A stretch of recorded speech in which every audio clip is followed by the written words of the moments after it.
سیرت نگاروں نے ایک بہت ہی پیارا اور خوبصورت واقعہ اور بڑا ہی ایمان افروز واقعہ حضرت سیدنا فاروق اعظم رضی اللہ تعالیٰ عنہ کے حوالے سے اپنی مفسرین کرام نے کتب تفاسیر میں واقعہ بیان کیا۔ واقعہ اس طرح بیان کیا کہ ایک مرتبہ ایک یہودی اور ایک مسلمان، یہودی وہ جو نبی پاک علیہ الصلوۃ والسلام کا اس نے کلمہ نہیں پڑھا، اس نے حضور کو رسول اللہ کا آخری نبی نہیں مانا، وہ یہودی کافر۔ ایک مرتبہ وہ یہودی اور ایک وہ شخص جو بظاہر مسلمان تھا، کلمہ گو تھا، زبان سے کلمہ طیبہ پڑھتا تھا اور مسلمانوں کی صفوں میں آ کر نمازیں پڑھا کرتا تھا، ایک یہودی اور ایک مسلمان کے درمیان کسی زمین کے مسئلے میں، کسی کھیت کے مسئلے میں اختلاف ہو گیا، جھگڑا ہو گیا۔ جب بات جھگڑا ہو جاتا ہے دو لوگوں میں تو اس کو ختم کرنے کا طریقہ یہ ہوتا ہے کہ کسی تیسرے انسان کو ایک حاکم بنا لیا جائے، اس کے سامنے دونوں باتیں رکھے اور تیسرا انسان جو فیصلہ کرے اس کو مان لیا جائے۔ تو جب دونوں میں جھگڑا ہوا تو مسلمان کہنے لگا کہ ٹھیک ہے، ہمارا جھگڑا ہے، اس کا حل کرنے کے لیے ایک یہودی عالم جس کا نام کعب بن اشرف تھا، مسلمان کہنے لگا کہ تمہارے جو یہودی بڑا سردار ہے کعب بن اشرف، اس کے پاس جائیں گے اور اس کے پاس جا کر ہم یہ فیصلہ سنائیں گے، ہم یہ اپنی باتیں رکھیں گے اور وہ جو فیصلہ کرے ہم اس کو مان لیں گے۔ تو وہ یہودی جانتا تھا کہ یہ جو کعب بن اشرف ہے، یہودی ہے تو میرے ہی مذہب کا ہے، لیکن اس کا معاملہ یہ ہے کہ کوئی رشوت دے دے تو رشوت لے کر فیصلہ اس کے حق میں کر سکتا ہے۔ تو اس نے کہا کہ کعب بن اشرف کہ ہمارا فیصلہ نہیں کرے گا، بلکہ تم جس نبی کا کلمہ پڑھتے ہو، جن کو تم محمد الرسول اللہ کہتے ہو صلی اللہ علیہ وسلم، ہم ان کے پاس جائیں گے۔ چونکہ وہ کافر تھا، یہودی تھا، لیکن جانتا تھا کہ پیارے آقا عدل و انصاف فرمانے والے ہیں، اپنے اور پرائے کا فرق کرنے والے نہیں ہے، اور غیروں کے لیے کچھ اور قانون اور اپنوں کے لیے کچھ اور قانون، یہ فیصلہ کرنے والی ذات نہیں ہے، بلکہ سب کے لیے امام المنصفین ہے، امام العادلین ہے، سارے عادلوں کے امام ہے، سارے انصاف کرنے والوں کے سردار ہے۔ تو وہ آقا غلط فیصلہ نہیں کر سکتے۔ یہ عقیدہ مسلمان نہیں بلکہ ایک یہودی کا عقیدہ تھا، وہ یہودی کی یہ کیفیت تھی۔ اس نے کہا کہ نہیں، ہم یہ فیصلہ تمہارے نبی محمد صلی اللہ علیہ وسلم کے پاس جائیں گے، اپنا اپنا مسئلہ رکھیں گے۔ چنانچہ وہ مسلمان جو بظاہر مسلمان تھا لیکن حقیقت میں اس کے دل میں ایمان کی روشنی نہیں تھی،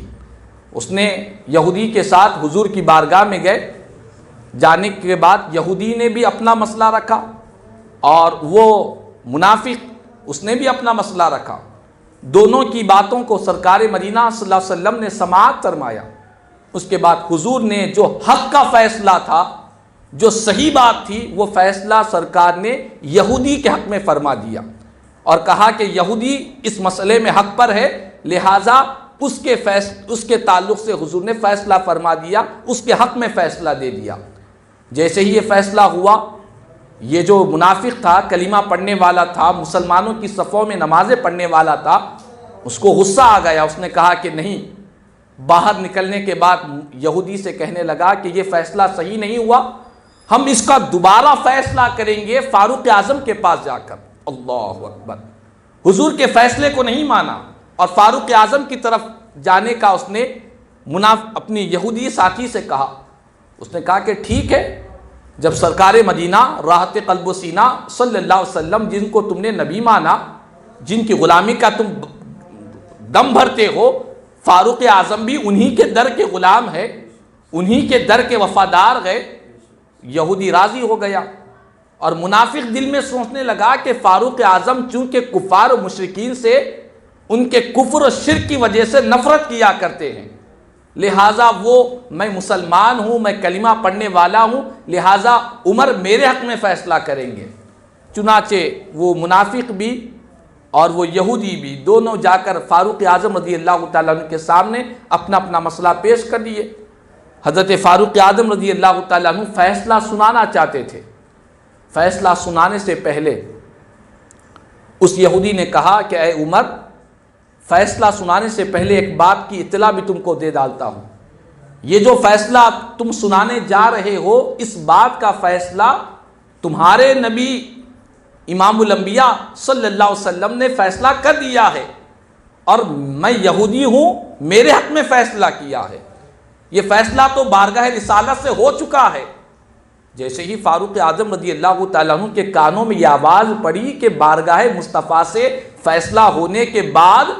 آستانہ فاروقی پر آ کر لوگ پھر سے دوبارہ فیصلہ چاہ رہے ہیں، تو فاروق اعظم رضی اللہ تعالیٰ عنہ کے چہرے مبارک کا رنگ بدل گیا،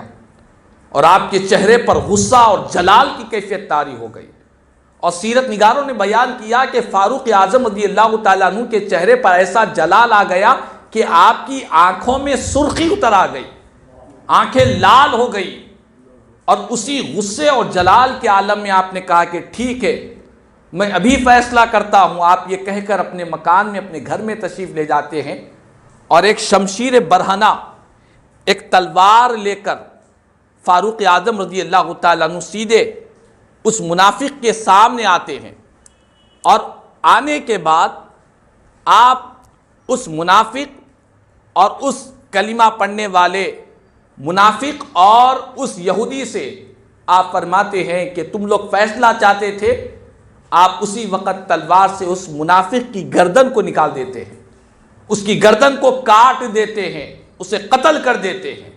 اس کے بعد فرماتے ہیں کہ جو رسول اللہ صلی اللہ علیہ وسلم کے فیصلے پر راضی نہیں ہوتا، عمر کا اس کے تعلق سے یہی فیصلہ ہے، یہی میرا فیصلہ ہے کہ جو حضور کے فیصلے پر راضی نہیں، جو سرکار کے حکم پر راضی نہیں ہے، اس کے تعلق سے عمر یہی حکم اور یہی فیصلہ دیتا ہے کہ وہ اس دھرتی پر جینے کے قابل نہیں ہے. آپ نے اس کی گردن کو کاٹ دیا. جب یہ بات مشہور ہو گئی سارے مسلمانوں میں کہ عمر نے ایک کلمہ پڑھنے والے کا قتل کیا، عمر نے ایک مسلمان کا قتل کیا، ساری مدینے میں کوہرام مچ گیا، اور منافقین بھی زور و شور سے کہنے لگے کہ دیکھو عمر نے کیا کر دیا، رسول اللہ کے کلمہ پڑھنے والے کو قتل کر دیا. جب یہ بات عام ہو گئی اور سارے مدینے والوں میں ایک کوہرام مچ گیا،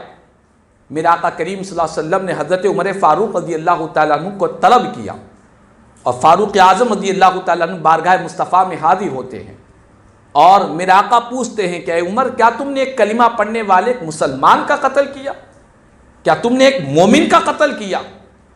یہ بات مدینے کی سرزمین پر ہو رہی ہے، لیکن اس کی دھوم عرش کی بلندیوں پر مچی ہوئی ہے. اللہ تبارک و تعالیٰ نے اسی وقت سید الملائکہ جبریل امین کو حکم دیا کہ جبریل جاؤ، ابھی میری محبوب کی بارگاہ میں جاؤ، قرآن کی اس آیت کو پیش کر دو. چنانچہ قرآن مجید کی سورہ نساء کی آیت مبارکہ لے کر سید الملائکہ جبریل امین طائر سدرہ سرکار کی بارگاہ میں حاضر ہوتے ہیں، اور اللہ کا کلام، خدا کا پیغام سناتے ہیں. آیت مبارکہ نازل ہوتی ہے، فلا وربک لا یؤمنون حتی یحکموک فیما شجر بینہم ثم لا یجدوا فی انفسہم حرجا مما قضیت ویسلموا تسلیما. ترجمہ یہ ہے کہ اللہ تبارک و تعالیٰ فرماتا ہے کہ اے محبوب، آپ کے رب کی قسم، اللہ اکبر، اللہ کا جلال دیکھے، رب بھی جلال میں ہے، محبوب کے فیصلے کو نہ مانا گیا. خدا بھی جلال میں ہے کہ میرے محبوب کے فیصلہ ہونے کے باوجود بھی اس بدبخت نے حضور کے فیصلے کو نہیں مانا. تو اللہ تعالیٰ فرماتا ہے اے محبوب، آپ کے رب کی قسم، وہ شخص مومن نہیں ہو سکتا، وہ شخص ایمان والا نہیں ہو سکتا جب تک کہ آپ کو اپنے آپسی اختلافات میں آپ کو حاکم نہ مان لے، اور آپ کے فیصلے کو قبول نہ کرے، اور آپ کے فیصلہ ہونے کے بعد اپنی نفس میں، اپنے دل میں کوئی تنگی نہ اپنے دل میں پائے، اور حضور کے فیصلے کو خوب مان لیا جائے. جب تک آپ کے فیصلے کو کوئی نہیں مانتا وہ مومن نہیں ہو سکتا. تو معلوم یہ ہوا فاروق اعظم رضی اللہ تعالیٰ عنہ نے یہ پیغام دیا کہ جو سرکار کی شان میں گستاخی بے ادبی کرتا ہے، وہ چاہے اپنا ہو یا پرایا ہو، وہ مومن تو نہیں ہو سکتا. لاکھ وہ کلمہ کا دعویٰ کرے، لاکھ وہ نمازیں پڑھے، تلاوت قرآن کرے، وہ لاکھ اعمال صالحہ کرے، مسلمانوں کے تمام اعمال کو اختیار کرے، مسلمانوں کے تمام طریقے کو اختیار کرے، اس کے باوجود بھی وہ رسول کائنات صلی اللہ علیہ وسلم کی شان میں ذری سی گستاخی اور بے ادبی کرتا ہے تو وہ ایمان اور اسلام سے اس کا رشتہ ٹوٹ جاتا ہے اور وہ واجب القتل ہے۔ اسی لیے ہمارے علماء نے بیان کیا کہ جو گستاخ رسول ہوتا ہے وہ واجب القتل ہوتا ہے۔ یہ نہیں دیکھا جائے گا کہ وہ کلمہ بھی پڑھتا ہے، یہ نہیں دیکھا جائے گا کہ وہ نماز بھی پڑھتا ہے، یہ نہیں دیکھا جائے گا کہ وہ روزے بھی رکھتا ہے، وہ حج کو بھی جاتا ہے، نہیں، گستاخی اگر ثابت ہو گئی اور وہ گستاخ رسول اگر ثابت ہو گیا، چاہے وہ ادنا سی ہی، معمولی سے ہی، حقیر سی ہی گستاخی ہی کیوں نہ ہو، وہ واجب القتل ہے، اس کا قتل کرنا لازم ہے، چاہے وہ مسلمان ہونے کا دعویٰ کرے یا کافر و مشرک رہے۔ تو یہی پیغام حضرت سیدنا فاروق اعظم رضی اللہ تعالیٰ عنہ نے دیا دنیا کو کہ دیکھو حضور کی شان میں گستاخی اور بے ادبی یہ کبھی برداشت مومن ایمان والا ہرگز نہیں کر سکتا۔ یہ سرکار کی بے پناہ محبت آپ کے سینے میں تھی۔